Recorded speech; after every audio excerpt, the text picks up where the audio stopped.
আসন্ন ত্রয়োদশ জাতীয় সংসদ নির্বাচনে 298টি আসনে চূড়ান্ত লড়াইয়ে থাকছেন 1967 জন প্রার্থী।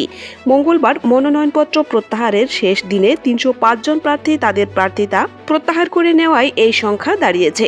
আজ বুধবার প্রার্থীদের মধ্যে প্রতীক বরাদ্দ দেওয়া হবে এবং প্রতীক পাওয়ার পর থেকেই প্রার্থীরা আনুষ্ঠানিকভাবে নির্বাচনী প্রচারণায় মাঠে নামবেন।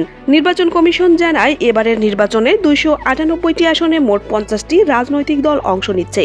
অধিকাংশ প্রার্থী দলীয় হলেও স্বতন্ত্র প্রার্থী রয়েছে শতাধিক। এর আগে 2024 সালের দ্বাদশ সংসদ নির্বাচনের চূড়ান্ত প্রতিদ্বন্দ্বিতার সংখ্যা ছিল 1896 জন। সেই তুলনায় এবার প্রার্থীর সংখ্যা কিছুটা বেড়েছে। পাবনা 1 ও পাবনা 2 আসনে আদালতের নির্দেশনায় নতুন তফসিল হওয়ায় এই 2 আসনের হিসাব আপাতত এই তালিকার বাইরে রয়েছে। এর আগে গত 29 ডিসেম্বর পর্যন্ত 300 আসনে মোট 2585টি মনোনয়নপত্র জমা পড়েছিল। 30 ডিসেম্বর থেকে 4 জানুয়ারি পর্যন্ত বাছাই শেষে 726 জনের মনোনয়নপত্র বাতিল করা হয়েছে।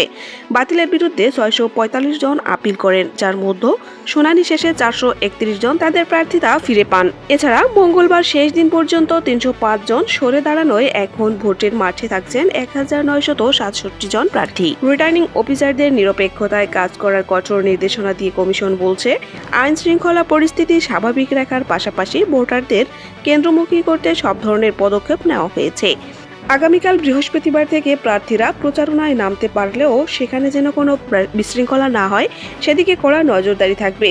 উল্লেখ্য, পাবনা 1 ও পাবনা 2 আসনে সুপ্রিম কোর্টের আপিল বিভাগের নির্দেশনায় সংশোধনী তফসিলের ভোট গ্রহণ করা হচ্ছে। নতুন তফসিল অনুযায়ী গত রোববার এই 2 আসনে মনোনয়নপত্র দাখিলের শেষ দিনে পাবনা 1 আসনে 7টি এবং পাবনা 2 আসনে 5টি মনোনয়নপত্র জমা পড়েছে।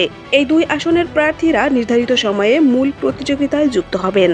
এতক্ষণ সাথে থাকার জন্য ধন্যবাদ। অনুরোধ থাকবে চ্যানেলটি সাবস্ক্রাইব করে বেল আইকনে ক্লিক করুন এবং মতামত কমেন্টে জানাতে ভুলবেন না। আল্লাহ হাফেজ।